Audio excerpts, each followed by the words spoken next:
आज हम लोग रिफ्रैक्शंस ऑफ लाइट के विषय में थोड़ा बात करेंगे। तो रिफ्रैक्शंस ऑफ लाइट एक्चुअली में है क्या? रिफ्रैक्शंस ऑफ लाइट आपके पास एक लाइट का फेनोमेनन है जिसमें जब रेज ऑफ लाइट एक मीडियम से दूसरे मीडियम में जब इन करता है तो उसका directions away from the normal होता है या टुवार्ड्स द नॉर्मल होता है। तो इसी को हम लोग कहते हैं रिफ्रैक्शंस ऑफ लाइट। इसमें रिफ्रैक्शंस आपके पास का मीनिंग होता है बेंडिंग। रिफ्रैक्शन मीन्स होता है ये बेंडिंग। और लाइट, तो लाइट का जो है ये बेंडिंग जो होता है, लाइट अपने रेक्टिलिनियर पाथ से जब टर्न कर जाता है, चाहे टुवार्ड्स द नॉर्मल या अवे फ्रॉम द नॉर्मल, तो उसी को हम लोग कहते हैं ये रिफ्रैक्शंस ऑफ लाइट। अब क्वेश्चंस ये राइज होता है कि आखिर ये रिफ्रैक्शंस ऑफ लाइट होता कैसे है। तो हम लोग ये जानते हैं कि लाइट जो है ड्यूअल बिहेवियर को शो करता है। एक आपके पास लाइट स्मॉलेस्ट पार्टिकल से मिलकर के बना हुआ है जिसको हम लोग फोटोन के नाम से जानते हैं, जिसको कॉर्पोस्कुलर थ्योरी के अकॉर्डिंग हम लोग ये कहते हैं कि लाइट जो है एक छोटे छोटे पार्टिकल से मिलकर के बना हुआ है जिसको फोटोन कहते हैं। And that photon is also called a bundle of energy. वही लाइट का आपके पास बंडल ऑफ एनर्जी होता है। और ये जब फोटोन जब मिक्स टुगेदर होता है तब उससे हम लोग को ये रेज बनता है। और रेज जब मिक्स टुगेदर होता है तब हम लोग को बीम मिलता है। और बीम जब मिक्स टुगेदर होता है तब हम लोग को ये लाइट मिलता है। तो इस तरह से जो है ये रेज ऑफ लाइट ऑलवेज जो है एक रेक्टिलिनियर पाथ पर ये प्रोपागेट करता है। लेकिन जब इसके डायरेक्शंस में जब ये चेंज होता है तो इसके पीछे भी ये कुछ कारण है। लाइट अपने इनिशियल डायरेक्शन से जब ये बेंड कर जाता है तो ये तभी होता है जब आपके पास रेज ऑफ लाइट एक मीडियम से दूसरे मीडियम में इन करता है। जैसे आप ये सपोज कर लीजिए कि ये आपके पास क्या है, इंटरफेस है, और ये नीचे आपके पास क्या है, ये वाटर है। मान लीजिए ये आपके पास यहाँ पर ये वाटर है, ये आपके पास ये वाटर है, ये आपके पास यहाँ से एयर है, और ये आपके पास यहाँ से ये वाटर है। तो वाटर आपके पास क्या है, एक लिक्विड फॉर्म में है, तो ऑब्वियसली जो है इसमें नंबर ऑफ पार्टिकल्स क्या होंगे, ज़्यादा होंगे। और यहाँ पर ये एयर है जिसमें जो है नंबर ऑफ पार्टिकल्स इसके रिस्पेक्ट में टू मच लेस होगा। तो दो डिफरेंट आपके पास ये मीडियम है, दोनों मीडियम को ये सेपरेट करने वाला ये जो लाइन हुआ जिसको हम लोग कहते हैं इंटरफेस कहते हैं। ये आपके पास इंटरफेस है जो दो मीडियम को सेपरेट करता है। तो जब ये रेज ऑफ लाइट ये एयर से चल करके जब ये वाटर में आता है, जैसे मान लीजिए कि ये आपके पास एक इंसिडेंट रेज है, ये आपके पास इंसिडेंट रेज है जो एयर में चल रहा है, जहां पर इसकी वेलोसिटी 3 × 10⁸ मीटर पर सेकेंड है। जैसे ही ये रेज ऑफ लाइट आपको जब ये वाटर में इन करता है, जहां पर ये पार्टिकल का डेंसिटी इसके रेस्पेक्ट में, एयर के रेस्पेक्ट में ये काफी ज्यादा होता है, तब यहाँ पर एक नॉर्मल आप क्या कीजिए, एक ड्रॉप कर दीजिए। जो इंटरफेस पर जो 90 डिग्री का एंगल बनाता है यही आपके पास ये नॉर्मल है। तो ये इंसिडेंट रेज जब आपके पास ये एयर से जब जैसे ही वाटर में जब ये जाता है तो इसमें जो है इस लाइट को बहुत ज़्यादा जो है नंबर ऑफ पार्टिकल से कोलिजन करना पड़ता है, जिसका रिजल्ट ये होता है कि यहाँ पर इस लाइट का वेवलेंथ जो है कम हो जाता है। इसके रेस्पेक्ट में, एयर के रेस्पेक्ट में, वाटर में लाइट का वेवलेंथ कम हो जाता है। तो वेवलेंथ के कम होने के कारण इसका वेलोसिटी भी ये कम हो जाता है। इसलिए कि v आप जानते हैं v आपका ये f लैम्डा होता है। तो जब यहाँ पर आपके पास ये वेवलेंथ अगर आपका कम हो जाएगा तो यहाँ पर ये वेलोसिटी भी कम हो जाएगा। इसलिए कि ये फ्रीक्वेंसी जो लाइट का होता है ये ऑलवेज कांस्टेंट रहता है, चाहे वो एक मीडियम से दूसरे मीडियम में क्यों ना जाए। तो यहाँ पर जैसे ही जो है ये रेज ऑफ लाइट एयर से जब वाटर में इन करता है तो यहाँ पर इसका वेवलेंथ चेंज हो जाता है। वेवलेंथ चेंज हो जाने के कारण इसका वेलोसिटी भी ये कम हो जाता है, लेकिन अपने इनर्शिया को ये मेंटेन करने के लिए ये आपके पास ये ओरिजिनल पाथ पर ना जा करके यहाँ पर ये नॉर्मल की ओर क्या करता है, ये बेंड कर जाता है, और इसी लाइट को हम लोग कहते हैं रिफ्रैक्टेड रेस कहते हैं। तो इसको हम लोग कहते हैं ये रिफ्रैक्टेड रेस कहते हैं, रिफ्रैक्टेड रेस। तो यहाँ पर एयर में आपके पास वेलोसिटी ज्यादा होता है और यहाँ पर वाटर में वेलोसिटी ये लाइट का कम होता है। तो इसका आपके पास लगभग जो है 3 × 10⁸ मीटर पर सेकेंड इसकी वेलोसिटी होता है, और वाटर में इससे आपके पास ये कम होता है। इसीलिए एयर को हम लोग कहते हैं रेयरर मीडियम, इसको हम लोग ये रेयरर मीडियम कहते हैं। और ये आपके पास क्या हुआ, ये डेंसर मीडियम, डेंसर जो है ये मीडियम कहते हैं। तो डेंसर मीडियम में लाइट का वेलोसिटी रेयरर मीडियम के रेस्पेक्ट में ये कम होता है। तो जो फिनोमेनन आप यहाँ पर ये देख रहे हैं कि जिसमें ये आपके पास नॉर्मल है और ये इंसिडेंट रेज है, तो नॉर्मल इंसिडेंट रेज के साथ जो एंगल बनाता है ये एंगल ऑफ इंसिडेंस आई कहा जाता है। उसी तरह से ये आपके पास रिफ्लेक्टेड रेज है, ये नॉर्मल है, ये जो आपके पास एंगल बनाता है इसको हम लोग कहते हैं एंगल ऑफ रिफ्रैक्शंस कहते हैं, ठीक है। तो यहाँ पर एंगल ऑफ रिफ्रैक्शन हमेशा एंगल ऑफ इंसिडेंस से कम होता है जब ये rays of light rarer medium से डेंसर में जाता है। तो angle I is always greater than angle R होता है जब ये रेज ऑफ लाइट ये रेयरर टू ये डेंसर मीडियम में जब जाता है तब। लेकिन ये भी संभव है कि रेज ऑफ लाइट जो है डेंसर मीडियम से रेयर मीडियम में जाए। तो जब सपोज कीजिए कि यहाँ से ये रेज ऑफ लाइट ये डेंसर मीडियम से अगर ये रेयरर मीडियम में अगर आपको जाता है तो यहाँ पर ये नॉर्मल से ये दूर चला जाता है। इसको एक्चुअली में जाना इस रेज को ऐसे चाहिए था, लेकिन ऐसे ना जा करके इस डायरेक्शन में ये बेंड कर जाता है। तो ये आपके पास एंगल ऑफ रिफ्रैक्शन ये r' मान लीजिए, और ये एंगल ऑफ इंसिडेंस ये आप इसको I मान लीजिए। तो ये आपके पास जब डेंसर से रेयरर में जब रेज ऑफ लाइट जब जाता है तो उस केस में एंगल ऑफ इंसिडेंस ये आपके पास ये स्मॉल होता है एंगल ऑफ रिफ्रैक्शन से जब ये rays of light denser to ये रेयरर मीडियम में जाता है तब। तो यहाँ पर भी अपने इनर्शिया को मेंटेन करने के लिए ये अवे फ्रॉम द क्या जाता है, ये नॉर्मल ये रिफ्लेक्टेड रेज आपको ये जाता है।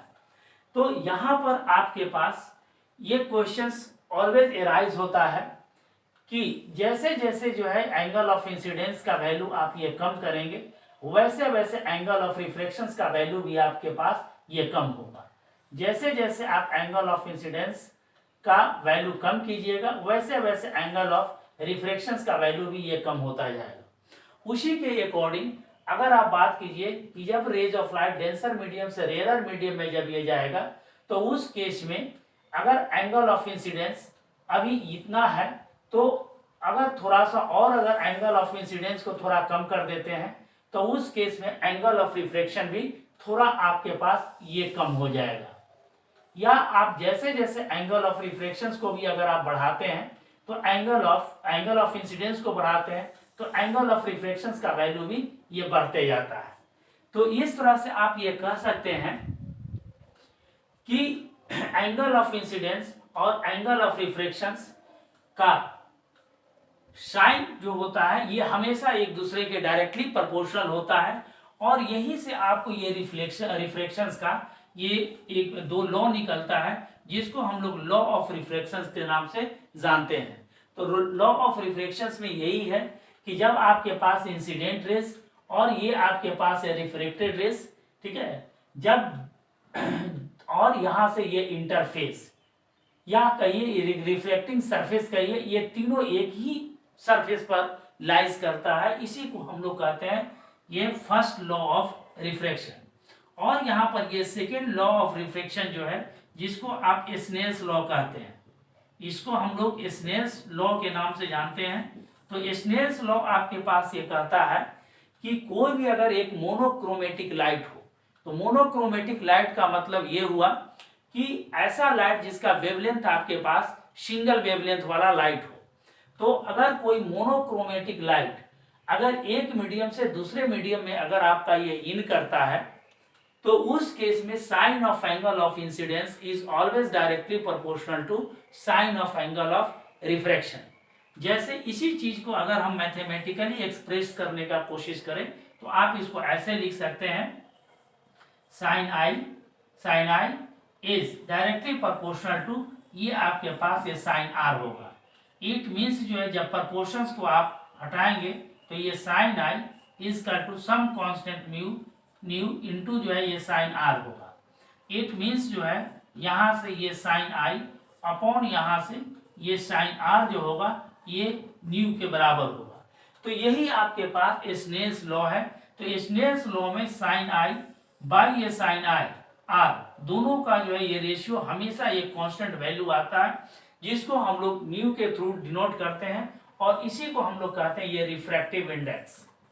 इसी को हम लोग रिफ्रैक्टिव इंडेक्स के नाम से ये जानते हैं। ठीक है, तो स्नेल्स लॉ जो है आपको ये क्लियर कट बोलता है कि sine of angle of incidence is directly proportional to sine of angle of refractions. ठीक है ना, if a monochromatic light will pass from one medium to another medium. लेकिन आप यहाँ पर ये देख लीजिए कि स्नेल्स लॉ जो है ये हर एंगल्स के ऊपर ये होल्ड नहीं करेगा। जैसे मान लीजिए कि ये एंगल अगर आपके पास ये 20 डिग्री का है तो एंगल ऑफ रिफ्रैक्शंस आपके पास ये मान लीजिए कि यहाँ पर ये 15 डिग्री हो गया। अगर एंगल ऑफ इंसिडेंस मान लीजिए कि ये 5 डिग्री का है तो एंगल ऑफ रिफ्रैक्शंस आपके पास यहाँ पर मान लेते हैं कि ये 2 डिग्री का है, सपोज कर लीजिए। अब यहाँ से अगर मान लीजिए कि ये रेज ऑफ लाइट ये नॉर्मली अगर ये फॉल कर रहा है तो इस केस में angle of incidence I equal to आपका 0 होगा। तो angle of incidence I equal to जब आपके पास 0 है तो अकॉर्डिंग टू दिस लॉ आपके पास जब ये रेयर टू डेंसर में अगर ये रेज ऑफ लाइट जा रहा है, ठीक है, तो एंगल ऑफ रिफ्रैक्शंस को इससे कम होना चाहिए, लेकिन ये पॉसिबल आपके पास नहीं है। तो इसका मतलब ये हुआ कि ये sine of angle of incidence अगर आई इक्वल टू 0 होगा, ठीक है, तो इंसिडेंट एंगल अगर आपके पास 0 है तो एंगल ऑफ रिफ्रैक्शंस भी आपके पास इस केस में क्या होगा, ये 0 होगा। इस चीज को यहां से आप ये देख भी सकते हैं कि जैसे अगर मान लीजिए कि angle of incidence I equal to 0 है, अगर हम यहां पर लेते हैं तो ये आपके पास होगा ये sine 0 degree equal to mu into जो होगा ये साइन आर होगा। इट मीन्स जो है साइन 0 डिग्री इक्वल टू आपके पास 0 इक्वल टू न्यू इंटू कितना होगा, ये साइन आर होगा। अब यहाँ से आप ये लिख सकते हैं sine R equal to 0 by mu, और ये आपके पास क्या रिफ्रैक्टिव इंडेक्स जो एक कांस्टेंट वैल्यू है ये 0 upon some constant value equal to 0, और 0 को आप यहाँ से ये साइन 0 डिग्री लिख सकते हैं। दोनों साइड में अगर आप ये कंपैरिजन करेंगे तो यहाँ से एंगल आर जो होगा ये 0 डिग्री के बराबर होगा। तो इस केस में आप ये देख रहे हैं कि स्नेल्स लॉ जो है never hold when the angle of incidence became 0 degree. तो 0 डिग्री पर एंगल ऑफ इंसिडेंस अगर 0 डिग्री है तो उसके ऊपर जो है स्नेल्स लॉ यहाँ पर होल्ड नहीं करता है। तो 0 डिग्री से ज्यादा जितना भी एंगल होगा उसके ऊपर ये स्नेल्स लॉ होल्ड करेगा। ठीक है, अब यहाँ पर तो ये आपके पास ये रिफ्रैक्शंस ऑफ ये लाइट हुआ। तो इस रिफ्रैक्शंस ऑफ लाइट को आप ध्यान से जो है ये पढ़िए और इसको समझने का कोशिश कीजिए। अब यहाँ पर एक टर्म आया है ये रिफ्रैक्टिव इंडेक्स। अब आपको ये समझना पड़ेगा कि ये रिफ्रैक्टिव इंडेक्स एक्चुअली में है क्या। तो अगर हम रिफ्रैक्टिव इंडेक्स का अगर हम बात करें तो रिफ्रैक्टिव इंडेक्स आपके पास ये क्या है, रिफ्रैक्टिव इंडेक्स। तो रिफ्रैक्टिव इंडेक्स आपके पास यहां पर वेलोसिटी ऑफ लाइट एक रेशियो है, velocity of light in a vacuum to the velocity of light in a given medium.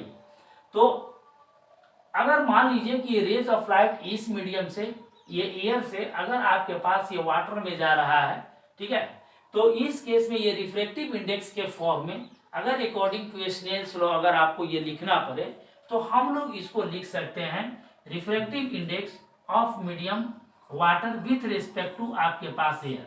तो इसका मतलब ये हुआ कि रिफ्रैक्टिव इंडेक्स ऑफ आपके पास ये वाटर होगा विथ रेस्पेक्ट टू आपके पास एयर होगा।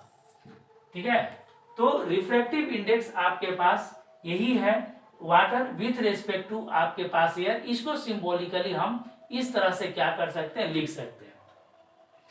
अभी हम लोग ये बात कर रहे हैं कि रिफ्रैक्टिव इंडेक्स आपके पास है क्या। तो रिफ्रैक्टिव इंडेक्स को अगर हम समझने की कोशिश करें तो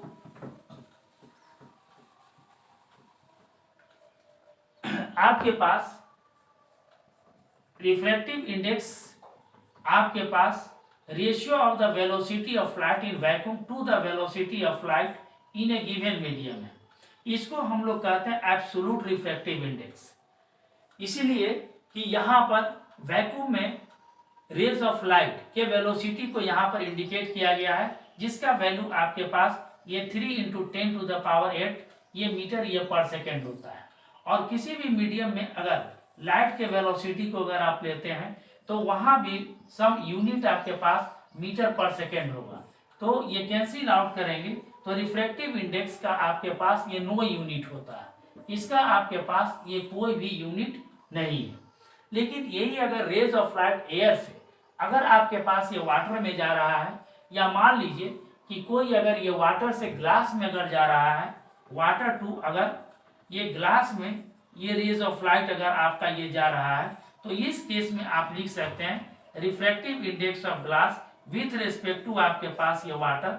तब हम लोग ये लिखेंगे कि velocity of light in water upon जो है velocity of light in glass. तो रिफ्रैक्टिव इंडेक्स में इसको हम लोग कहते हैं रिलेटिव रिफ्रैक्टिव इंडेक्स,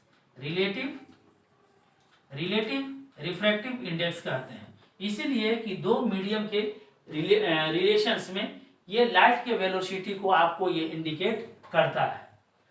अब यहाँ पर आपके पास रिफ्रैक्टिव इंडेक्स से रिलेटेड आपके पास कुछ फॉर्मूला है जिसको आपको ये दिमाग में रखना पड़ेगा।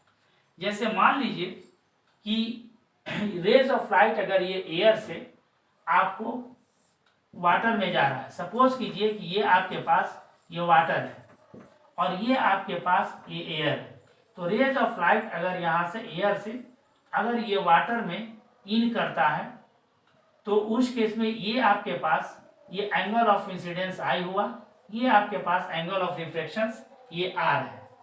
तो इसको हम लोग रिफ्लेक्शंस के थ्रू हम लिख सकते हैं कि रिफ्रैक्टिव इंडेक्स ऑफ यहाँ से वाटर विथ रिस्पेक्ट टू आपके पास ये एयर होगा, और इसी को हम लोग लिख सकते हैं साइन आई अपॉन यहाँ से ये साइन आर लिख सकते हैं। अगर आप ये सपोज कीजिए कि यहाँ पर अगर हम कोई मिरर अगर हम यहाँ रख देते हैं, तो मिरर रख देने के कारण जो इसके ऊपर ये परपेंडिकुलरली अगर ये फॉल कर रहा है तो ये रिफ्लेक्ट बैक होकर के इसी डायरेक्शंस को फॉलो करते हुए ये रेज ऑफ लाइट बाहर निकल जाएगा, जिसको हम लोग रिवर्सिबिलिटी ऑफ लाइट कहते हैं। तो इस रिवर्सिबिलिटी ऑफ लाइट के कारण अब ये रेज ऑफ लाइट यहाँ से ये रिवर्स रेज ऑफ लाइट यहाँ से वाटर से चला और ये एयर से पास आउट होकर के बाहर निकला। तो इस केस में हम लोग रिफ्रैक्टिव इंडेक्स के अकॉर्डिंग हम इसको लिख सकते हैं रिफ्रैक्टिव इंडेक्स ऑफ जो है air with respect to water, it means जो है ये साइन आई। तो इसके लिए आपके पास एंगल ऑफ इंसिडेंस ये आर के बराबर हुआ, और रिवर्सिबिलिटी रिवर्स लाइट के लिए ये एंगल ऑफ रिफ्लेक्शन आपके पास ये आर आई हो गया। अब इन दोनों इक्वेशंस को अगर आप मल्टीप्लाई करेंगे तो ए म्यू डब्ल्यू इंटू आपके पास W mu A equal to यहाँ से साइन आई अपॉन यहाँ से ये साइन आर होगा, इंटू जो है ये साइन आर अपॉन यहाँ से ये साइन आई होगा। ये कैंसिल आउट हो जाएगा, तो यहाँ से आपके पास एक फॉर्मूला आता है ए म्यू डब्ल्यू इंटू ये W mu A equal to 1। तो यहाँ पर ये फॉर्मूला हुआ, ये फॉर्मूला रिफ्रैक्टिव इंडेक्स के न्यूमेरिकल्स को बनाने में ये काफ़ी हेल्प करता है। साथ ही साथ ये फॉर्मूला भी आपको काफ़ी हेल्प करेगा सोल्व करने में। और स्नेल्स लॉ जो है वो भी आपके पास है, काफ़ी न्यूमेरिकल्स को सोल्व करने में ये मदद करेगा। तो यहाँ से आपके पास सपोज कीजिए एक अनदर एग्जाम्पल है, यहाँ पर एक मीडियम मान लेते हैं, अलग अलग 3 अलग अलग मीडियम है। जैसे मान लीजिए कि यहाँ पर एयर है, यहाँ पर मीडियम नंबर ये 1 है, ये मीडियम नंबर 2 है, ये 3 है और ये फिर अगर 1 है। और फाइनली अगर ये रेज ऑफ लाइट यहाँ से चल करके ये आपके पास फाइनली ये 1 मीडियम जैसे अगर एयर है तो एयर में ही अगर ये निकल रहा है, तो इस केस में इसी को अगर हम जनरलाइज करें तो ये आपके पास एक अनदर फार्मूला इस फॉर्म में भी आ सकता है, refractive index of 2 with respect to 1 into refractive index of 3 with respect to 2 into refractive index of 1 with respect to 3 equal to यहाँ से भी वैल्यू आपके पास ये 1 आएगा। तो इस तरह से आपके पास ये और ये और ये और ये अगर ये बराबर इस तरह से होता चला जाएगा तो इन सभी रिफ्रैक्टिव इंडेक्स का मल्टीपल ये ऑलवेज ये 1 के बराबर होगा। तो इस तरह से जो है हम लोग रिफ्रैक्टिव इंडेक्स को देखें। अब इस रिफ्रैक्टिव इंडेक्स में आप ये देखिए कि जिस मीडियम का रिफ्रैक्टिव इंडेक्स अगर आपके पास ज़्यादा होगा, जिस मीडियम का रिफ्रैक्टिव इंडेक्स अगर आपके पास ज़्यादा होगा, ठीक है, तो उस केस में जो है ये लाइट का वेलोसिटी जो होगा वो कम होगा और जिसका रिफ्रैक्टिव इंडेक्स कम होगा उसमें लाइट का वेलोसिटी आपके पास ज़्यादा होगा। जैसे सपोज कर लीजिए कि यहाँ पर ये दो आपके पास एक सॉल्यूशन एक दिया हुआ है, एक सॉल्यूशन सही है मान लीजिए ये, और एक अनदर सॉल्यूशन अगर आपके पास यहाँ पर रखा हुआ है, ये आपके पास है सॉल्यूशन नंबर बी। अगर ये रेज ऑफ लाइट अगर इसमें जो है ये आपके पास डेंसर मीडियम है और ये आपके पास ये रेयर मीडियम है, सपोज कर लीजिए इसके रेस्पेक्ट में ये, तो इसका मतलब ये रेज ऑफ लाइट जब ये इस मीडियम में जाएगा तो ये मीडियम डेंसर होने के कारण ये रेज ऑफ लाइट का कोलिजन यहाँ पर ये ज़्यादा होगा और जिसका रिजल्ट आपके पास ये होगा कि इसमें लाइट का वेलोसिटी आपके पास ये कम होगा। तो लाइट का वेलोसिटी इसमें कम होगा और इसमें लाइट का वेलोसिटी आपके पास चूंकि डेंसिटी कम है इसलिए यहाँ पर कम होगा। तो जिसका रिफ्रैक्टिव इंडेक्स आपके पास ये ज़्यादा होगा उसमें लाइट का वेलोसिटी आपके पास कम होगा और जिसका रिफ्रैक्टिव इंडेक्स आपके पास ये ज़्यादा होगा कम होगा उसमें लाइट का वेलोसिटी आपके पास ज़्यादा होगा। तो इस तरह से जो है रिफ्रैक्टिव इंडेक्स के थ्रू दो डिफरेंट मीडियम में लाइट का वेलोसिटी आपके पास क्या होगा, इस तरह से हम लोग ये समझ सकते हैं। आप ये सपोज कीजिए कि यहाँ पर ये 3 अगर आपके पास अलग अलग यहाँ पर ये मीडियम अगर दिया हुआ है, जैसे ए हो गया, ये बी है, ये सी है, इन सबों में इसका रिफ्रैक्टिव इंडेक्स और इसका रिफ्रैक्टिव इंडेक्स, तीनों का रिफ्रैक्टिव इंडेक्स अगर आपको ये दिया हुआ है, इसका रिफ्रैक्टिव इंडेक्स आपके पास ज़्यादा है बी से और इसका रिफ्रैक्टिव इंडेक्स ये आपके पास ये सी से क्या है ये ज़्यादा है।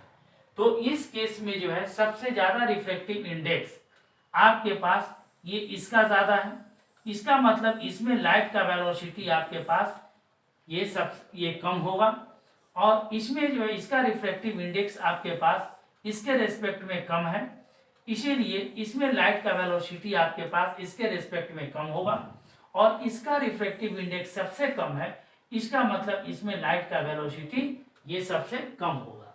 तो इस तरह से जो है रिफ्रैक्टिव इंडेक्स और वेलोसिटी ऑफ लाइट इन दोनों के बीच में जो है आप रिलेशंस को देख लिए। अब यहाँ पर एक और फॉर्मूला है जो आपको इसके प्रॉब्लम को सॉल्व करने में, रिफ्रैक्टिव इंडेक्स से रिलेटेड प्रॉब्लम को सॉल्व करने में ये काम आएगा। जैसे मान लीजिए कि यहाँ पर यही रेज ऑफ लाइट अगर एक मीडियम से दूसरे मीडियम में अगर जा रहा है या रेज ऑफ लाइट अगर एयर से ये वाटर में अगर आपको जा रहा है, तो उस केस में आप यहाँ से लिख सकते हैं refractive index of water with respect to air is equal to यहाँ से साइन आई बाय यहाँ से ये साइन आर इक्वल टू यहाँ से आप लिख सकते हैं velocity of light in air upon velocity of light in water equal to आप लिख सकते हैं absolute refractive index of water upon absolute refractive index of air. तो ये अनदर एक फॉर्मूला इंपॉर्टेंट है जो आपको रिफ्रैक्टिव इंडेक्स से रिलेटेड न्यूमेरिकल को सोल्व करने में मदद करेगा। तो आप रिफ्लेक्शंस ऑफ लाइट और उसी से रिलेटेड रिफ्रैक्टिव इंडेक्स इस दोनों के विषय में हम लोग यहाँ पर ये देखें। अब देखने के बाद इससे रिलेटेड जो है न्यूमेरिकल्स की बात हम लोग नेक्स्ट वीडियो में करेंगे। तब तक आप इन चीज़ों को ध्यान से देखिए और समझने का कोशिश कीजिए। Thank you.